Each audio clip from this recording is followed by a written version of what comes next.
So thank you for everyone for joining our second in this series of Torah from Israel, a really important way to connect and support and just be together as a people right now to learn. And we have the great zchut of learning from someone who for me is one of the most important Torah voices that I read in the world right now. And I don't say that as flattery or as hyperbole. Rabbi Zach Truboff is he's an educator, he's a writer. He just wrote a book, Torah Goes Forth from Zion, Essays on the Thought of Rav Kook and Rav Shagar. And he serves as the director of rabbinic education for the International Beit Din, where he teaches about the halachic approaches that the Beit Din uses to free agunot. This is very, very important work. And his thinking and his Torah is like so deep. And this last time I was in Israel, I sought him out. I said, Zach, I just need to spend time with you. I need to just think through you. And it was some of the most valuable Torah thinking, framing time I've had in many, many years. He possesses deep Torah knowledge, deep knowledge of philosophy, psychoanalysis, literature. Like he's amazing. And I'm excited. I want his Torah to go forth. So this is a good opportunity to bring some of his Torah and thinking into our community. And I'm very grateful to him. And of course, we just daven for him and his family's continued safety and calm in Yerushalayim, and for the safety and strength of all the Jewish people in Israel and across the world. And today's learning should be a zechut for our continued protection and strength as we deal with the challenges of this moment. So with that, I give it over to you, Rabbi Zach Truboff. Thank you, Rabbi Hart. I mean, those are awe-inspiring words, and it's just, I draw tremendous inspiration from your rabbinic leadership, your passion, your curiosity, and your depth, throughout all of this. And I like to think of myself as a thinker. But one of the things that you come to realize in times of crisis, in times of trauma, is that there's not a whole lot of thinking to be had. And I don't mean that in the sense that like people offer superficialities to the dilemmas. That's true. But I mean that in a time of crisis or trauma, you actually cannot think, right? Like in any attempt to try to put words out there, even Torah words, right? It often, or maybe always will fall short to a certain extent, because they can't really grasp the magnitude of what has taken place. And trauma and crisis takes time before you can actually say something real about it. And part of the reason for that too, I'll just note, is that the Rambam says in Hilchot Taniyot, laws of fasts, that when a crisis befalls a community, right, what is the Jewish response? The community is supposed to fast, and it's supposed to pray.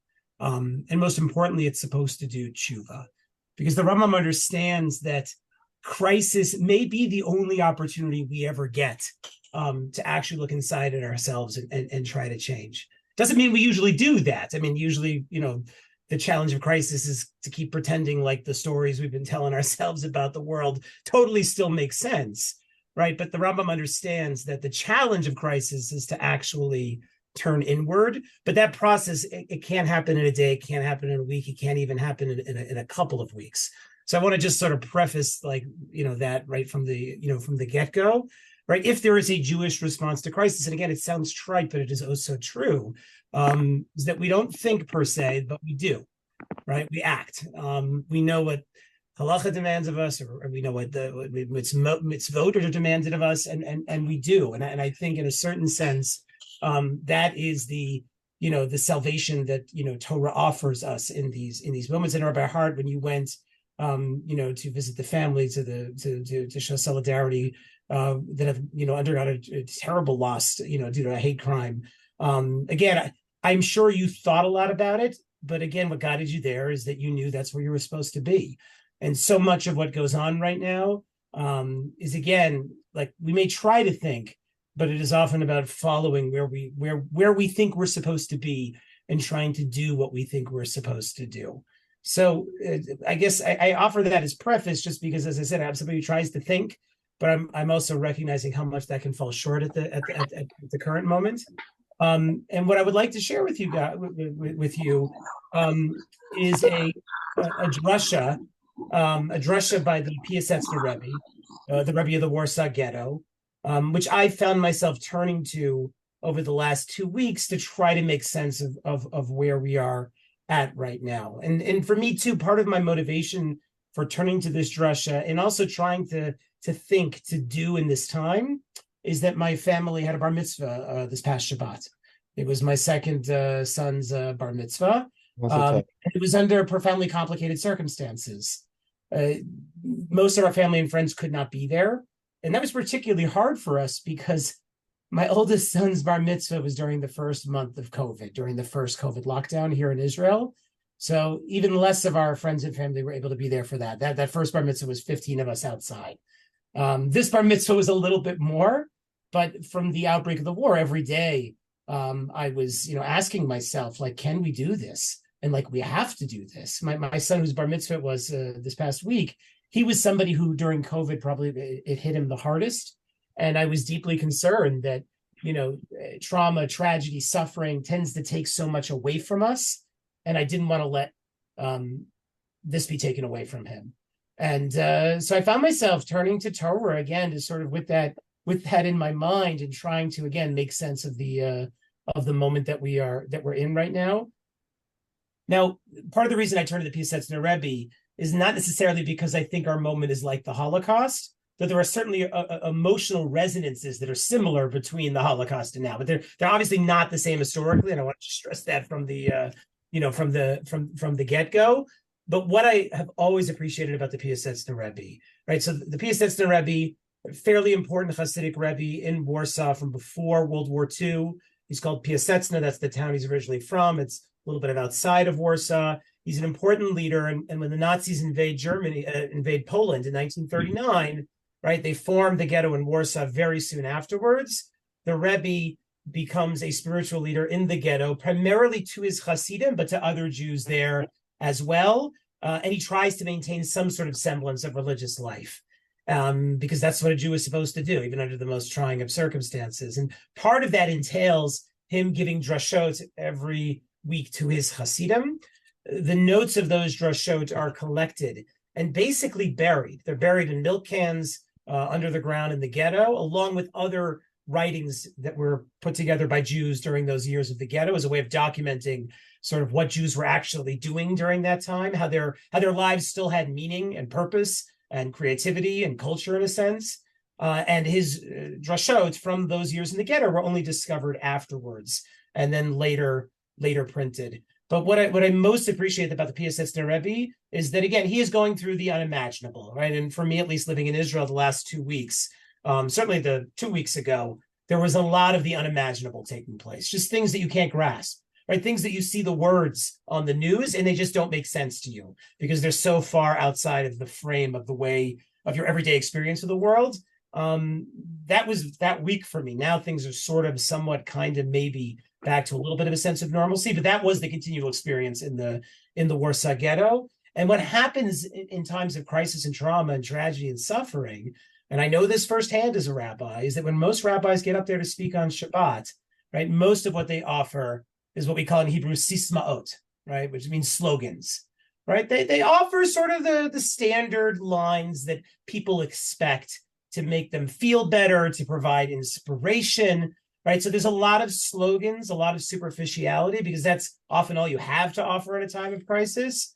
But ultimately what you find is that there's very little Torah, right? And the reason for that is because Torah needs to be something true, right? The only Torah we have is a Torah emes, right? It has to be something true. And it is very difficult to say something true in the hardest and most difficult of moments. But what the Piasetzne Rebbe does is he actually manages to achieve that in his drashot. He actually manages to say something true, even under the most difficult circumstances. And he never really relies on slogans or inspiration or just telling everybody it's going to be okay. He can't do that. He won't do that because when he gets up there on Shabbat morning, he's there to teach Torah. That's his obligation. And the drasha that I particularly was drawn to is a drasha I think from 1941, Parshat Noach, That was the parsha for the bar mitzvah, but it was the one that I had been spending a lot of time thinking about. The Piasetzne Rebbe opens the drush on Parshat Noach by citing a Rashi who makes a comparison between Noach and Avraham. And I apologize, I had a technical issue and I wasn't able to get the text on the screen. So I'm going to just write them. I'll say them. And then if people have questions or want to clarify anything, please, don't hesitate to jump in. So I'll just open it up first. Normally, when we think about sort of the contrast between Avram and Noach, right? How do we typically understand it, right? What's the difference between them, right? They're similar. I'll just note they're both called Sadiq, right? But there's also a difference between them. How do we typically understand the difference between them?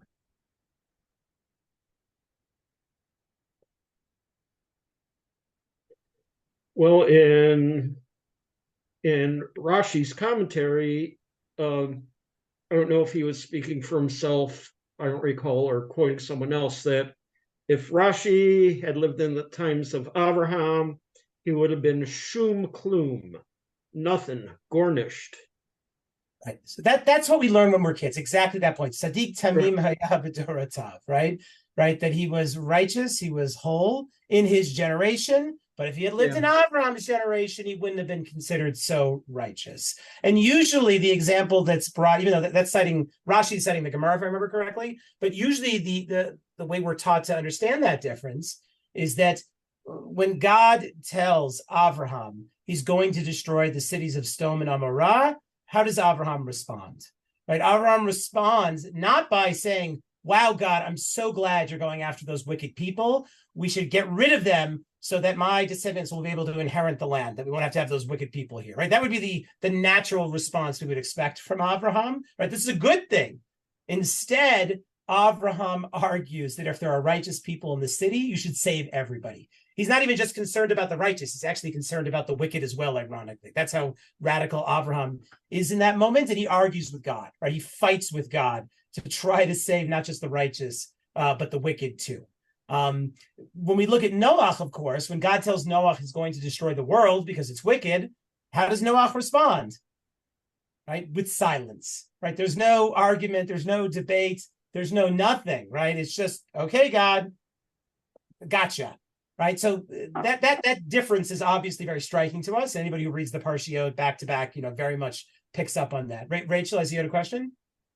No, I was just going to add that, Noah is very much on his own. It's him and his family sort of against the whole world. I mean, not only does he not argue for them, but he doesn't try to help anybody else. He doesn't try to explain to anybody else. He's not like, going to Nineveh and trying to change things. Yes. He's just he exists on his own very much. Exactly. Whereas Avram is still involved with others, right, constantly, right? And again, there's all sorts of midrashic interpretation about Avram converting people, spreading the word of God. But even without that, he's very involved with others, right? Like he's engaged them in ways that Noach is passive and really completely, on his own, right? So that's the classic distinction that we're often made aware of. But there's actually another Rashi right there, which we often miss, that the Piasetzne Rebbe is actually going to focus on. And what that Rashi focuses on is the way in which Avraham and Noach are described in terms of walking with God, let's say. Right. So the two different psukim that describe this, right? The one that describes Noach is Elohim et Elohim hitalech Noach.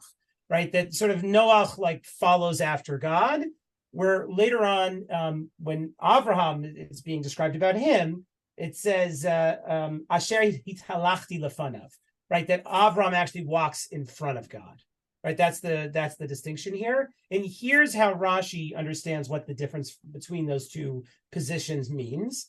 He says Noach hayat tzarich sad letamcho, right? Noach walks behind God because Noach needs God's assistance. He needs God's help. But Avram walks in front of God, right? Because Avraham literally walks by his own strength and righteousness, right? Me'elav, from himself. He doesn't actually even need God's help in a sense. Now, if we think about this for a moment in terms of sort of just the actual narratives themselves, right? When we say that Noach needs help, Well, part of the way that comes from God, part of the way that comes through is that when God tells Noach he's going to destroy the world, he doesn't just end there, right? He gives Noach these extremely detailed instructions about what he's going to build and what it's going to look like and what the dimensions are going to be and what's going to be brought into the ark, right? And basically, Noach needs God's assistance to be told exactly what to do, to the extent that even when it seems like Noach could have left the ark, pretty early on after, it lands in Hare Ararat, right? Noach seems to take weeks, if not months, to finally leave. And so God finally tells him, "Say mina teva," right? Leave the ark, right? Noach needs a lot of help from God, a lot of assistance, a lot of planning, a lot of support to get through what's going on here.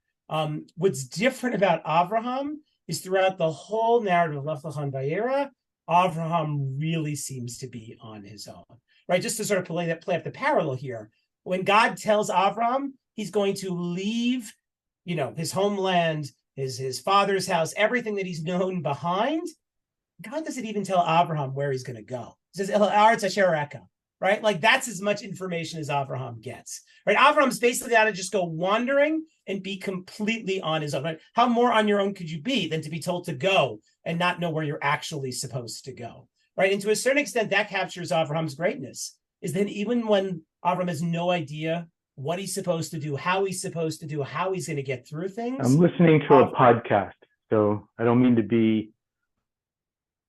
Sorry? Okay.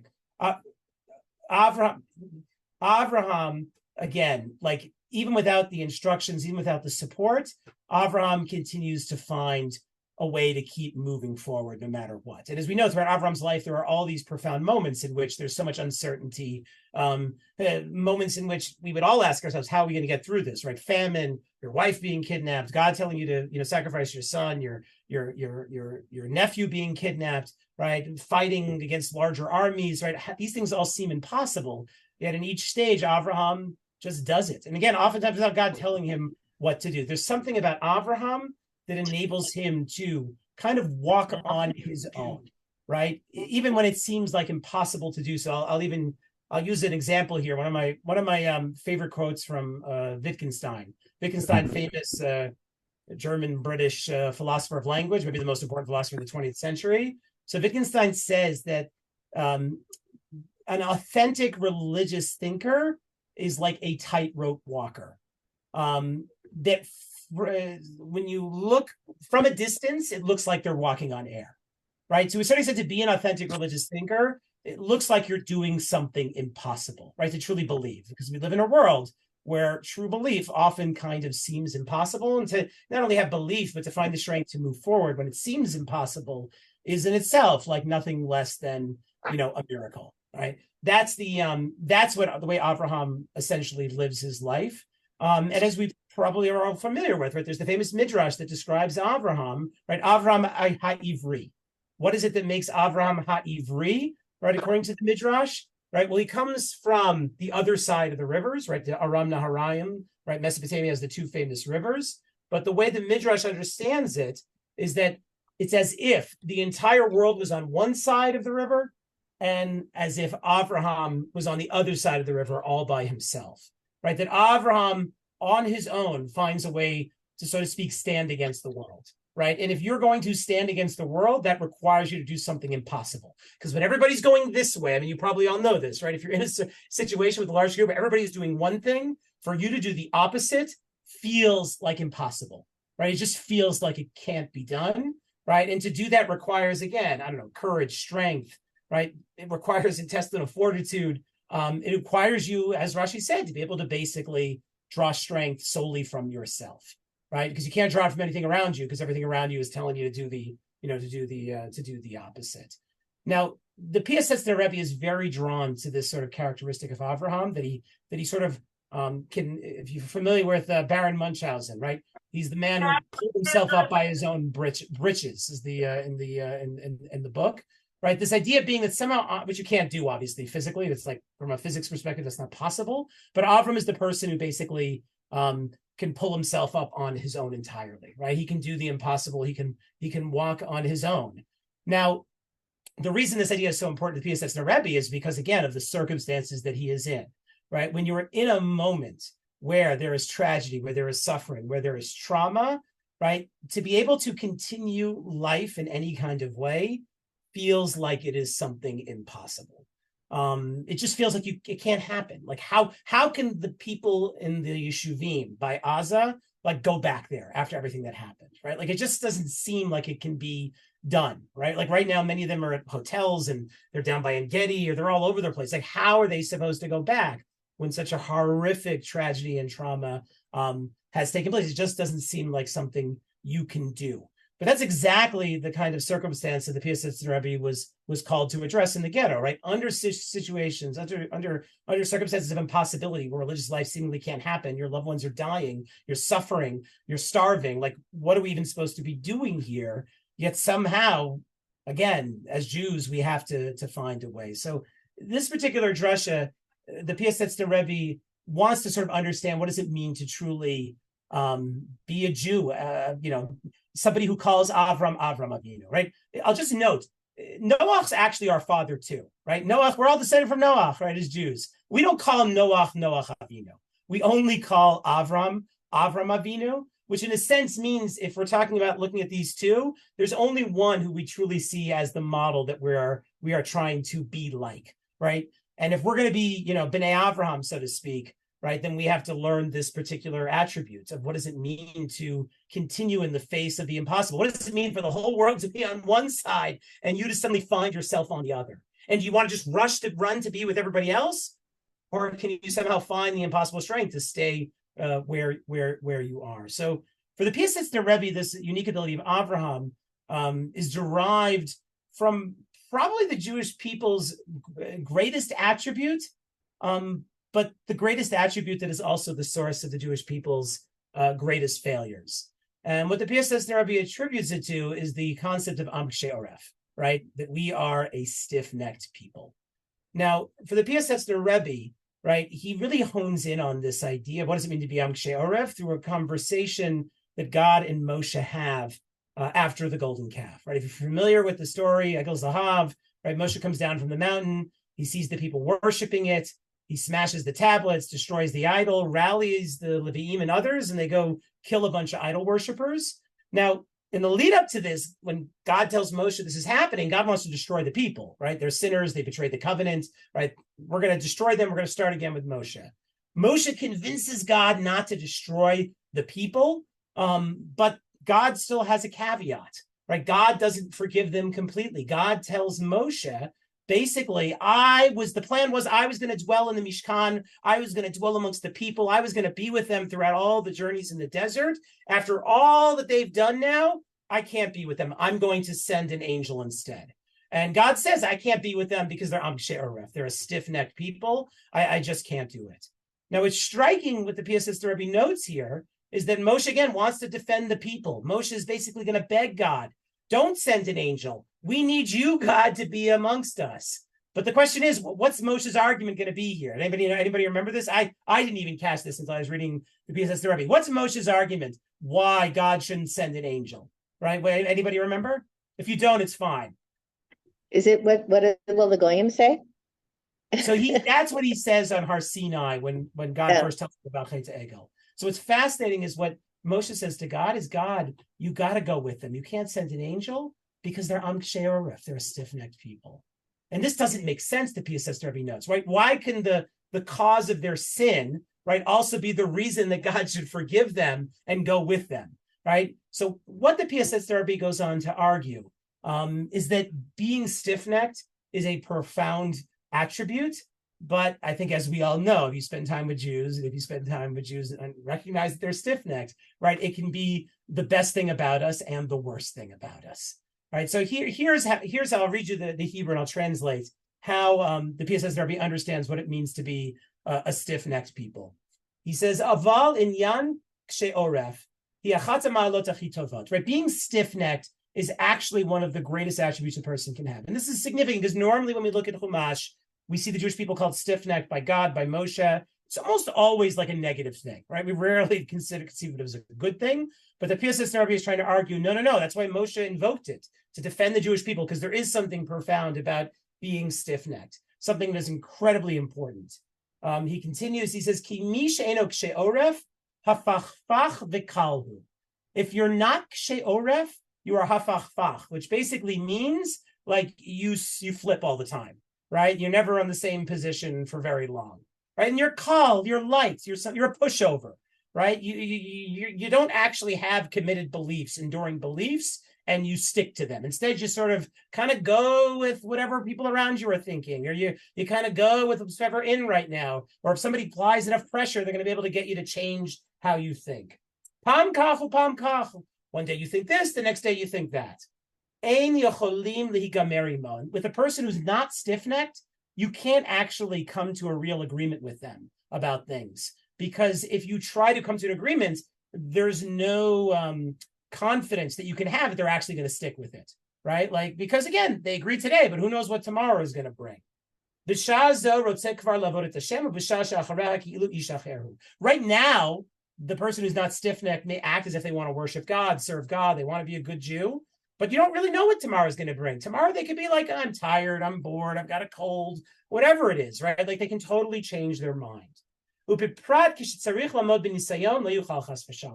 And probably the greatest danger of not being stiff-necked is that when you experience a nisayon, when you experience something that tests and tries and puts pressure on you, you're not going to be able to withstand it, right? You're basically just going to fold.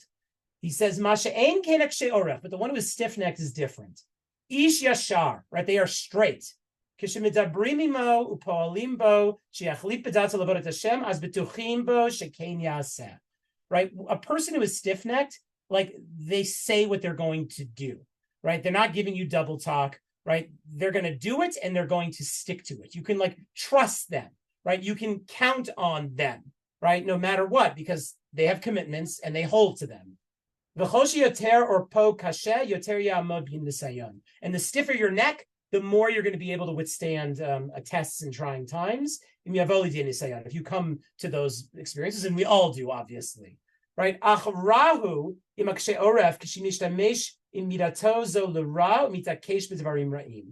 it is bad, it is wicked, it is dangerous if you basically use your stiff-neckedness for bad things, right? So this is the point that the Piasetzne Rebbe wants to make here about what does it mean to be kshe oref, that there's something profound about the way it reflects our stubborn commitments to things, no matter what, and that without it, right, we are just going to go blowing with the wind. And part of what's so important here for the Piasetzne Rebbe and the way he understands Moshe is that what Moshe is trying to say to God is like, yes, the Jewish people, they did worship idols. We know that. They worshiped the golden calf. They worshiped idols in Egypt, right? Be patient with them, because when they finally commit to you, right, they are stiff-necked. They are stubborn. They're never going to let go, right? They're going to hold to the covenant, to the brit, no matter what kind of pressures are applied to them, right? Because you have to be stiff-necked to like stay in a covenant, to stay in your commitments to those people that you love, right? Like, I think every parent kind of knows this. You have to be stubborn as a parent if you're going to really love and be there for your children, because there are going to become moments where you're going to say to yourself, oh my God, I wish I could just walk away from this, right? And you have to stubbornly hold to them no matter what, right? It is not an easy thing to do by anyone's measure, right? But for Piasetzne, that ability to have stubborn commitments that you hold on to no matter what is really, really worth something, right? It may be the only thing that's worth something in a certain sense, because without it, right, everything is just skin deep. Everything is superficial. Everything can change tomorrow. Now, part of the reason I appreciate what the Piasetzne Rebbe is doing here is that, again, when we sort of look at our current moment here in Israel, right, there's no question in my mind that Israel's most serious problems are in many ways caused by the stiff-neckedness of the Jewish people. And at the same time, if there are going to be solutions, they're also going to come from the Jewish people being this stiff-necked people, right? Part of the way being stiff-necked is a problem is that your stubbornness prevents you from seeing things that are right around you, right? Typically, if you're stiff-necked, it sort of means like you can only look in one direction, right? Which means you're ignoring everything else that's either to the side or behind or something like that, right? And again, life in Israel is often dependent on that to a certain extent, right? What can we not look at so we can focus on what's important here, right? But the problem is what you don't look at in this place are often the things that are most problematic and most important. And you saw that, again, playing out in the lead up to to the army, to the intelligence's lack of awareness of what was going on, in a greater sense that sort of the status quo situation with Gaza, with the West Bank, with the Palestinians in general is something that can just we can keep doing what we're doing. Everything is going to be, okay, right? And again, what the Piasetzne Rebbe is noting is that when we are sort of fixated and stubbornly attached to certain beliefs, if they're the wrong beliefs, right, if it prevents us from seeing the larger picture, right, then we have a real, fundamental problem on our hands here. Now, to get at a little bit more about why being stiff-necked is so important, and again, I part of the reason I love this is I was a shul rabbi, and Rabbi Karb can probably attest to this. Rabbi Hart, sorry. Nobody is more aware, and Rabbanit Yael too. Is it Maharat, Rabbanit, Rabba? I don't know what do we use? Rabbanit, thank you. Rabbanit. So I guess right. So nobody is more aware of how stiff-necked the Jewish people are, for better and for worse, than rabbis, right? Nobody, because you get to see the best of the stiff-neckedness of the Jewish people. I mean, I saw members of my shul do things that were like almost made me come to tears in the most impossible circumstances, under all sorts of very complicated conditions. And I also saw the worst of it. I saw stiff-necked members of my shul do things to each other, to the community, that honestly also made me want to cry, with how blindly destructive it ultimately was. So I think rabbis get this. I mean, we really, really get this for good, and for bad, that it can lead to miracles and it can lead to, self-annihilation. And the rabbi's job is sometimes just to be in the midst of this while this is all happening. But there's another dimension here that the Piasetzne Rebbe gets at about shiur that is really, really fascinating. I think it's particularly relevant right now. He cites a Talmudic story where the idea appears from Masechet Sanhedrin. And part of what makes this story so interesting is it is this story of two Jews who are taken captive by a non-Jew. So it's taken captive by a non-Jew in Har Carmel, somewhere in Israel. And the non-Jew makes them parade in front of him on the road. And just from this initial framing, right, like we have a particular sensitivity right now for what it means to be held captive. It was a more common Jewish condition than we often realize in Jewish history. There's a lot of halachic sources, rabbinic sources that are dealing with captives. But for the last century or so, we don't typically think about it so much as a common Jewish condition. So when we see a story that sort of brings us to that place, we can't help but think of the Jews who are in Gaza right now. And what the story gets at is to be a captive is to be in an impossibly difficult position, right? Because you are terrified for your life, right? You're powerless. You don't know what's going to happen to you, right? And you know that it could easily end in your death. So what happens in this story, the Jews are walking down the road, their non-Jewish captors behind them. And the two Jews looked ahead of them on the road and they see a camel. And one Jew says to the other that by looking at the camel and looking at the details of information around the camel, they're able to deduce a whole series of conclusions about what's going on up ahead of them. Right. So I'll just read it to you briefly. This is what one Jew says to the other. Right. This is sort of an example of like the Yiddish cup. Right. Like the Jew is able to kind of like see things using deductive reasoning that like the Goyim can't figure out or don't get. Right. So here's what the Jew says. There's a camel in front of us. It's blind in one eye. And it's carrying two jugs, one of wine and one of oil. And there are two people, there's two people leading that camel. One is a Jew and one is a non-Jew, right? This is what the Jew is able to deduce looking up ahead. Now, the non-Jewish captor hears them saying this, and he immediately turns to the Jews and he says, I'm Sheoref, Meinata Yodin, right? He's basically saying to them, you stiff-necked Jews, how the heck do you know that's what's going on up there with that camel? Right? He's just kind of surprised and kind of shocked at sort of the arrogance of the Jews, that they think that they can like deduce all of this, like going on up ahead of them.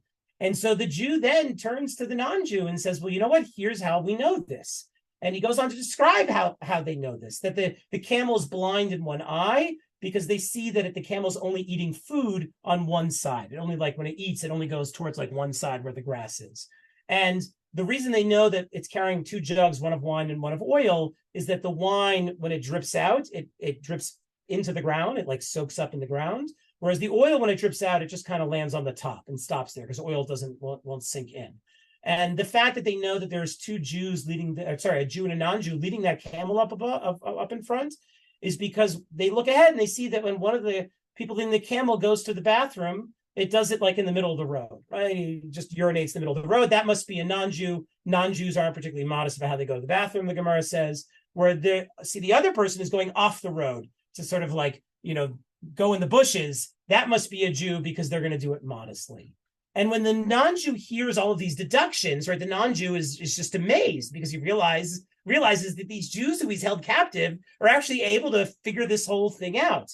And the Gemara goes on to say he takes them to his home, he kisses them on his head, he has a big suda for them. He's so like impressed by the Jews, this Yiddish cup, or even though they were captive, and he actually lets them go free, and even says, blessed are these descendants of Avraham Avinu. Now, it's an interesting story, right? If only it was the case that, captives could convince their captors to like free them due to their, brilliance, their charm, their charisma, whatever, right? It doesn't usually exactly work out that way.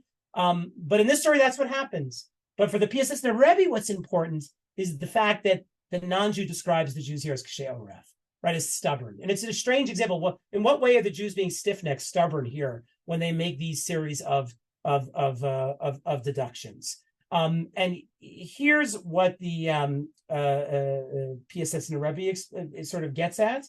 He notes that if you are held captive, if you are experiencing profound, overwhelming tsuris, right, what is most likely going to happen to you in those circumstances is that you're going to lose your head, right? You're not going to be able to focus. You're not going to be able to grasp anything that is going on around you because it's just simply too overwhelming, right? In the language of the Piasetzne, he says that if you're held captive, right, on impossible circumstances, it's mima'et the chochma, right? It kind of like reduces your ability to think clearly entirely. And what the Piasetzne Rebbe highlights here is that the reason that the non-Jew calls the Jews kshei oref, stiff-necked, is because even when they're held captive, even when they're in impossible circumstances of suffering and pain, and as we know, when you're suffering and in pain, it feels like everything is being taken away from you. You lose yourself, right? What the Piasetzne Rebbe argues is the Jews are stiff-necked enough to believe that when they are suffering, when they are in pain, when they are held captive, they can still stubbornly be who they really are. And who they really are the kinds of people who can wisely, analytically look ahead and kind of actually figure out what is actually going on, right? And I think for me, this was so profound when I first saw this, because what it is getting at is stiff-necked isn't just stubbornness to sort of persevere, right? Like in the face of the impossible, right? Stiff-necked is being stubborn to hold on to who you really are. And in a moment in which it feels like everything is collapsing, right, the easiest thing in the world is to feel like you can just lose who you really are, right? To be able to stubbornly hold on to who you are in the face of the impossible, right, just doesn't seem like things you're supposed to do, right? In a moment when you face things that are inhuman, right, you're not supposed to hold on to your humanity, right? There's a lot of television commentators right now in Israeli news, like constantly debating about how Israel should respond. And one of the themes that you hear from certain people, certain voices, right, is that, again, this idea that we live in the Middle East, right, this is a place where you basically have to show you are stronger and tougher than anybody else. And the way you do that is by killing as many people as you can, right? That's the argument that is offered, repeatedly. And there's some truth to that if you look at the history of many of the countries around here and how dictatorships are maintained, how they oppress, any kind of, popular democracy of any kind, and how so much of, again, the world just turns a blind eye to that, right? That's what they do over there. What can you do, right? To be able to hold on to who you are in impossible circumstances, to hold on to your humanity in the face of that which is inhumane, requires a profound stubbornness. It requires an obstinacy and a commitment to who you are, even when you feel like that is being literally stripped away and taken from you. And that is something we should never really underestimate, that Jews aren't just stubborn, that they keep going, right? Jews are stubborn to hold on to what matters most to them, exactly at the moments when it feels like everything is being taken away. And the last point I want to emphasize a bit here, and then maybe we'll open up for a little bit of discussion, is this question of what does Am Kshei Oref enable us when it comes to the sort of opposition or antagonism or enemies that the Jewish people ultimately face, here in the world. And again, just the fact that Jews hold on to who they are in the face of the impossible, right? That Jews are stubborn enough to think and to act in the face of the impossible. I do just want to highlight for a moment that what took place on October 7th on Simchat Torah, right? There are countless stories of Jews just, holding on to who they are in the face of the impossible, when it feels like that should be taken away, from them, right? The Jews who are stubborn enough to run towards those yeshuvim near Gaza when the army wasn't even going there the first several hours, simply because there are people who are dying and there's nobody there to help them or be with them. And then people were literally running into the face of the impossible doing that. I mean, you can watch the videos, you can see the stories. I mean, it's literally indescribable what these people were doing, going down those roads, facing Hamas terrorists, entering these settlements, trying to help people. Like it is the shiur that is required to do that is something I don't think many of us can really, really understand. Or the simple, the idea that the shiur, the stiff-neckedness of what it means to be a parent with young kids in a miklat, in a protected room for 12, 14 hours, right? While there are terrorists outside and God knows what's gonna come, or just the shiur of Israeli society in response to all of this, right? What it means, how stubborn you have to be to go to funeral after funeral, shiva after shiva, because that a Jew doesn't mourn alone, right? That somebody has to be there for them, right? Even if it doesn't make sense, even if you can barely find the strength to do that, right? So there is a way in which shiur enables perseverance in the face of the impossible, and enables Jews to do what Jews are supposed to do, which is to do mitzvot, even when it seems like it can't be done. That is the fundamental challenge. And that is something, again, on that Simchas Torah and all of those yeshuvim and Be'eri and Kfar Aza, all of those places, I guarantee you Jews were praying and Jews were doing mitzvot, right? Even in the face of the impossible, because that's what a stubborn, stiff-necked Jew is ultimately supposed to do. And, we always, we have to hold that space, that reality, even when it feels or felt like everything was falling apart. But the last point I really want to make here about shiur is, again, relation to the other, relation to our antagonists or to the enemies, which again are strong language. Much of the sort of conversation here in Israel has been about, we have to come together as a people so we can wipe out the enemies, so we can wipe out Hamas, right? The big slogan that you see pretty much everywhere is Yachad Ninatzeach, right?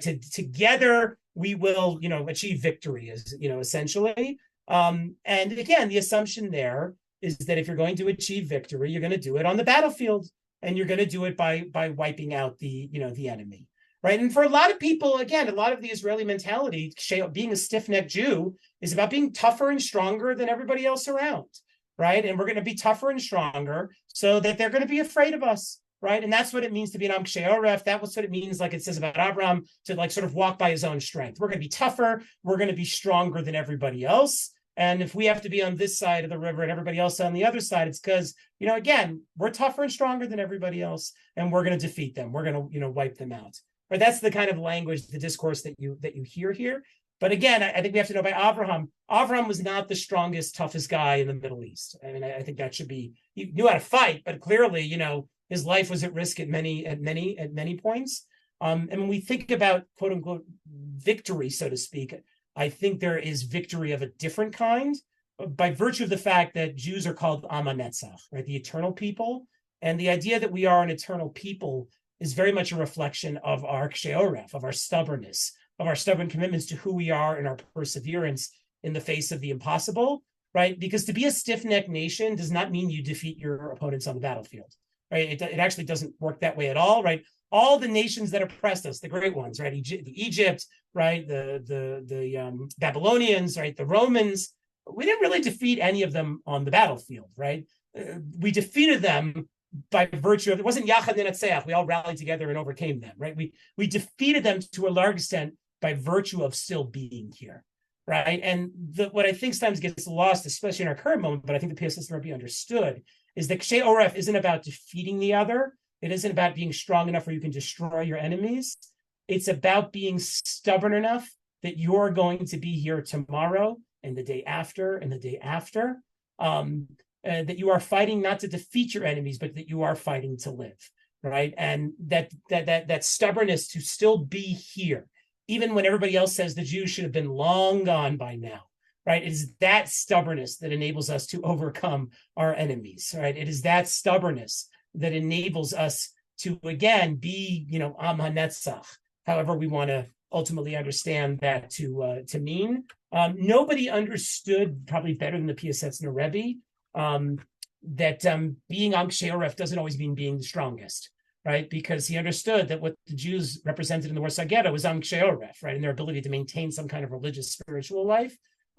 They were not stronger militarily or physically, right, than the Nazis around them. They just weren't, right? But the reason that they were able to defeat them, so to speak, is their stubborn commitment to still being here, right? To make it to tomorrow, and doing so in a way that means being stubbornly committed to who you really are, to what matters most, right? To God, Torah, to your fellow Jews, and not letting go of that, even when the pressure and the suffering and the pain wants to take everything away, right? Because that's what it does. And if we let it take everything away, then to a certain extent, we stop being Jews, right? It is the persistent commitment to those things that matter most that enable us to still be here.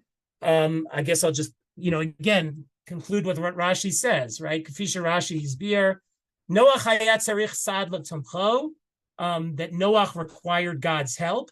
About Avraham, ha'av la'am she'oref, Avraham, who is the father of the stiff-necked people, haya mitchazek v'holech b'tzidko me'alav. Right, he goes through the strength and the righteousness that comes from who he is. Right, the stubborn commitment to who he is, no matter what, in the face of the impossible. And I think we are living in a moment again. I mean, without getting into a lot of details, that first week of the war was pretty terrifying, I have to be honest. I am somebody who, is willing to confront that I'm going to die and that terrible things can happen. But there was a moment, I'll say, that first week when there was a false alarm about a massive drone incursion from Lebanon. I don't know if people even remember this. It was honestly, there was a moment I was huddled with my family, and I had to ask myself, like, is this, like, are we about to watch the gates of hell open up right here? Like, not knowing what's gonna come. So there have been a lot, and I mean, that was a small taste of what many other people around Israel have experienced much worse, whether due to rockets, whether due to the actual attacks, whether due to watching loved ones go up in the army and not knowing what's going to happen, or just people who are desperately afraid of what's going to happen in Gaza to Palestinians, right? How many thousands of Palestinian children are going to die before it's all is said and done? And what is that going to mean for all of us, right? Like, there are so many moments of I would say, the terrifying impossible here. And the only way you can answer those moments is by that stubborn commitment to who you are, and that stubborn commitment to be here tomorrow. And that is not an easy thing, but it may be the only thing that has gotten the Jewish people through these kinds of moments. So I'll end there and happy to open up for some questions or comments or anything. Zach, I just want to thank you personally. That was it's beautiful. Thank you.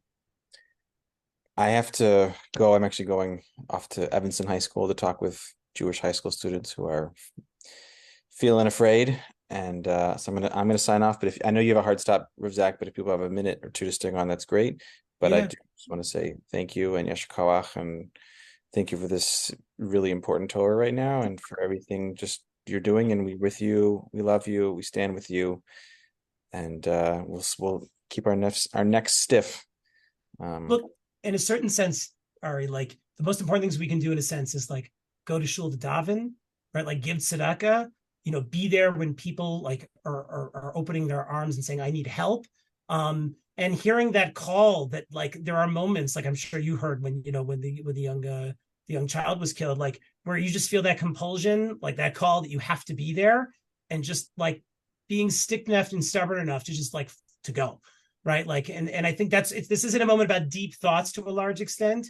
It's not about being purely reactive either, but it is about holding, true to who we are, and the things that, again, we feel bound to, right? The things that matter most to us. Yeah. Amazing. Amen. While people think of their questions, if they have them, just a reminder that next week we are lucky to learn with Rabbi Anat Sharbat in Israel, and topic coming soon. But if anyone has questions for Rabbi Trubaf, please feel free to share.